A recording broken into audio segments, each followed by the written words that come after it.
저는 이 차에서 이제 가장 뛰어난 점이 뭐냐, 자꾸 이제 타면서 바뀌어요. 처음에는 뭐 연비 뭐 그 다음에 오디오 뭐 이렇게 생각했는데 그게 아니라 이 차는 엔진이다. 이 차는 엔진이 정말 대단한 엔진이라고 저는 점점 느끼고 있습니다. 옛날에 그게 무슨 워드 오토인가 뭐 해가지고 세계 뭐 10대 엔진 뭐 그런 거 요즘도 하나 몰라요. 근데 이 엔진이 아마 들어가 있지 않나 싶어요. 제가 지금 정확히 잘 모르는데 뭐 우리나라 엔진도 뭐 거기에 끼어 있고 하기도 하는데, 이 엔진은 진짜 명품 엔진이고요. 엔진이 진동이 없어요. 진동이, 이 차는.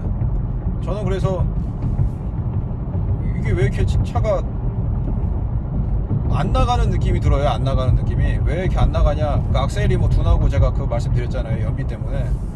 왜 이렇게 차가 뭔가 기민하지 않은 느낌이 들지? 이 소리가 없기 때문에 그래요. 소리가, 엔진에서 소리가 안 나요. 엔진에서 진동이 안 오니까. 전에 타던 차들은 보면은 다 엔진, 제가 밟으면은 엔진이 돌아가는 느낌과 이 소리가 나기 때문에 이게 차가 리액션이 있구나 해서 이제 차가 속도가 올라가지 않아도 엔진이 잘 돌아가는구나, 이런 걸 이제 알게 모르게 느끼는 건데, 이 차는 악셀을 밟아도 소리가 잘 안 나기 때문에 제가 이게 더 답답하게 느끼는 거예요. 그렇게 생각이 돼요. 그러니까 다른 차는 악셀을 밟으면 윙 하고 올라가니까 소리가 들리니까 뭐 차가 뭐 속도가 가속이 많이 되지 않을지언정 저는 뭐 그렇게 답답하다 이런 느낌은 안 드는데, 이 차는 악셀도 둔한 데다가 밟으면 분명히 나중에 보니까 RPM 올라가고 있어요. 근데 가속도 되고 있어요. 근데 소리가 안 나. 엔진에 진동이 없어. 그러니까 악셀 밟는 만큼 정비를 해가지고 저한테 피드백이 오지를 않으니까 이게 차가 안 나가는 것처럼 느껴지는. 근데 알고 보니까 나가고 있어요. 차가 잘 나가요. 그만큼 엔진이 진동과 소음이 없습니다, 이 차가. 그러니까 대단한 거죠. 사기통 1.5 엔진, 이거 출력 이런 차 끌으려면은 터보 엔진이라도 굉장히 시끄럽게 막 열일할 수가 있는데, 엔진이 그렇게 돌아가는 느낌이 안 나니까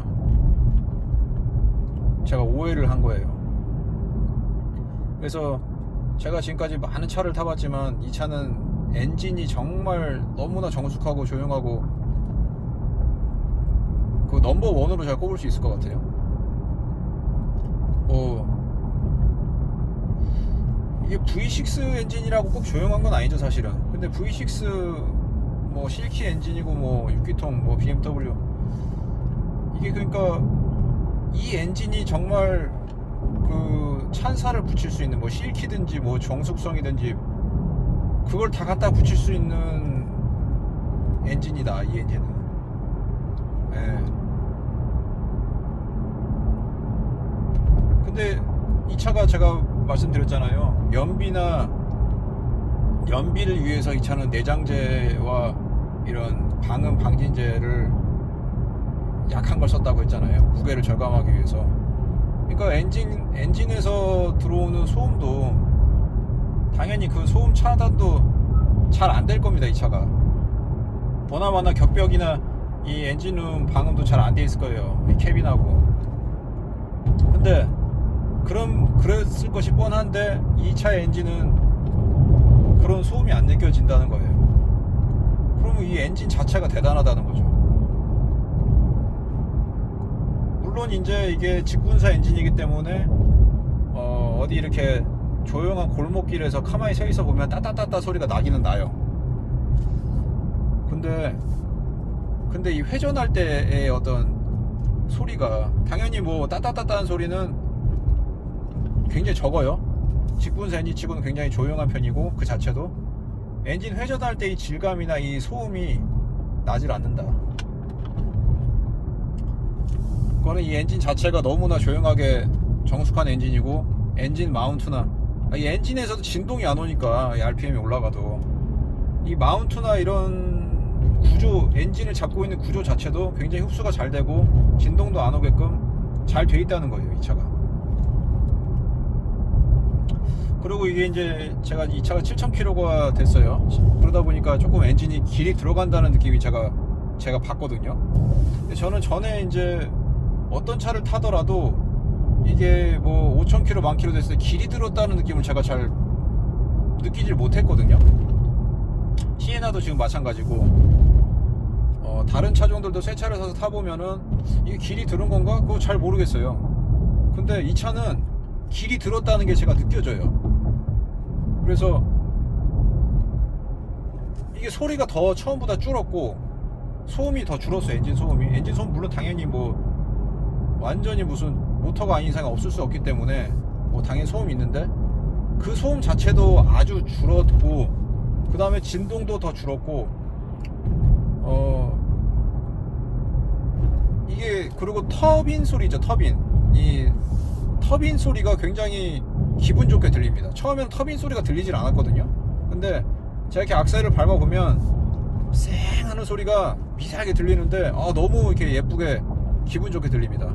이렇게 무식하게 들리는 터빈 소리가 아니라 이게 되게 세련된 소리가 나요. 이 터빈 소리가.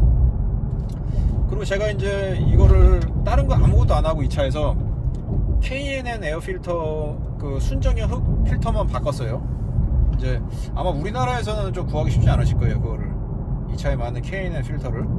근데 미국에는 뭐 많죠. 미국에는 널려 있는데 미국에서도 뭐 싸진 않더라고요. 미국에서도 한 7, 80불 정도 합니다. 그러니까 우리나라에서도 이거 정식 수입하면 10만원 안팎 하잖아요. 그러니까 미국도 환율 치고 어쩌고 세금 내고 하면은 비슷해요.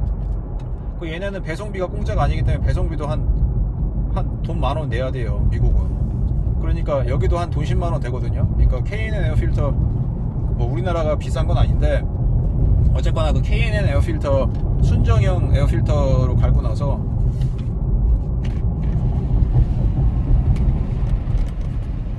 당연히 이제 리스폰스가 굉장히 빨라졌어요. 근데 이제 K&N 에어 필터가 최대 출력을 올려주지 못해요. 그거는 이제 악셀 반응을 더 민감하게 해주는 효과가 확실히 있고 가속 성능은 이게 효과가 좀 있습니다. 그래서 저는 K&N 에어 필터를 어떤 차를 사든지 꼭 그걸 끼는데 이 차는 이제 되게 작아요. 사이즈가 1.5 엔진이고 그 체인버 자체도 굉장히 조그맣게 이게 디자인이 돼 있어가지고 굉장히 손바닥보다 조금 더 큰 정도 사이즈가 들어가는데 그게 이제 악셀을 제가 밟으면은 슉슉 하면서 이렇게 빨아들인 소리가 나거든요, 이 차가. 근데 다른 차 같은 경우는 K&N 에어 필터로 바꿔도 이 흡기 끝에서 이 흡기 체인버까지 들어오는데 이 길이 길기 때문에 이 악셀을 밟았을 때 그 흡기 소리가 나는 경우를 저는 거의 느끼지 못했는데 이 차는 흡기에서 흡기 필터까지 흡기 그 엔드 구멍이 있을 거 아니에요? 라제트 앞에 거기서부터 흡기 체인버까지 가는 거리가 없어요. 예, 없습니다. 현대자동차는 이게 그 본네트 밑에서 흡기를 빨아들여 가지고 이 흡기 체인버까지 가는데 이 팔 길이만큼 돌아가요, 대체로. 뭐 차종마다 조금씩 다르지만. 근데 이 차는 그 흡기 체인버가 라제타 그냥 그 본네트 끝까지 그 앞에 나와 있거든요. 그래서 이게 너무나 이게 그 공기 접촉 그 거리가 짧은 거예요. 그러니까 그러면은 이게 아마 소음도 발생하고 별로 안 좋을 거거든요. 저속성도 떨어지고 장단점이 있을 겁니다. 근데 이 차는 그래 놓으니까 마치 무슨 오픈 필터를 장착한 것처럼 그거를 악셀을 밟으면 슉슉 하면서 빨아들이는 소리와 그 느낌이 나요. 그래서 굉장히 재미있다, 차가. 예, 아주 미세한 저같이 이제 민감한 사람들이 느낄 수 있는 부분이긴 하겠지만 굉장히 그런 부분들이 재미있고 그 다음에 터빈 소리도 너무 예쁘게 나고 이 엔진이 기가 막힙니다. 그래서 이게 1.5 엔진이 저를 처음에 이제 본네트 딱 열어봤는데 깜짝 놀랐어요, 이 차. 저는 이제 이 차를 뭐 별 기대를 안 하고 이제 도요타 샀으니까 혼다 하나 사보자 해가지고 옛날에 이제 혼다 차도 저희 집에서 또 탔던 경험도 있고 해서 그 느낌으로 샀는데, 그 옛날에 혼다의 그 짱짱한 느낌 그걸 기대하고 샀는데, 본네트를 열어보니까 그 엔진 뚜껑이 없어요.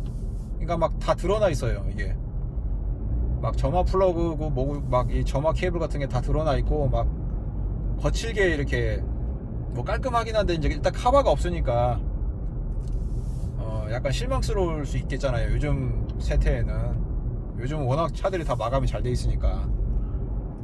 근데 그게 왜 카바를 안 씌워놨냐 보니까 엔진 오씨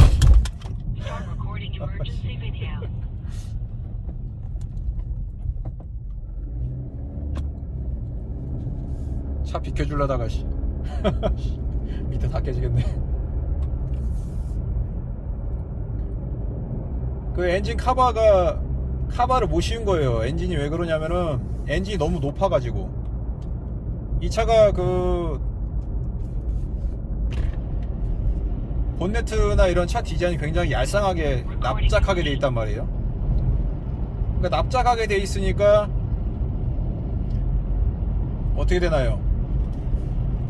엔진이 높으면은 본네트 끝까지 닿는 거예요. 그래가지고 그 엔진을 위에 뚜껑을 씌울 여유조차도 없어요. 그 엔진이 본네트를 닫으면 엔진이 거의 그 위에까지 닿습니다. 그 얘기는 뭐냐면은 엔진이 이제 1.5 엔진인데 그 보호보다 스트로크가 많이 길다는 뜻이에요. 그러니까 보호는 뭐냐면은 그 피스톤의 지름이고, 그 다음에 스트로크는 이 피스톤이 올라갔다 내려갔다 하면은 올라갔다 내려갔다 하는 그 뭐라고 하나요? 그 축간 거리? 오르락 내리락 하잖아요, 피스톤이. 그게 이제 스트로크인 거죠. 엔진 밑에서부터 끝까지. 그 보호 곱하기 스트로크가 그 최적이잖아요, 그 실린더 하나에. 그거를 4개, 4기통이니까 4개를 하면 그게 1500cc가 나온다는 거지 않습니까? 다 아시겠지만. 근데 이제 당연히 이런 저배기량 차들은 토크가 너무 떨어지기 때문에 대체로 스트로크를 길게 만드는 경향이 있죠. 원래 다 그렇죠. 근데 그러니까 이 차도 1500cc 밖에 안 되고 뭐 터보가 있다고 하더라도 기본적으로는 스트로크가 긴 엔진이고, 그래서 높이가 높은 거예요. 그러니까 엔진 뚜껑도 씌울 여유가 없이 그렇게 마감이 되어 있는 거죠. 근데 이 스트로크가 길면은 뭐 V6도 아니고 당연히 상하 진동이 커질 거 아닙니까? 이게 상하 진동이 커지고 엔진이 굉장히 이게 좀 진동이 와야 되는데, 이 차는 그게 없다는 거예요. 예, 그게 더 놀랍다는 거죠. 그래서 이 차는 지금 엔진이 열일을 해주고 있는데, 막상 몰아보면 엔진이 있나 없나도 잘 모를 정도로 존재감이 없다. 그래서 이 엔진 진짜 희한한 엔진이다.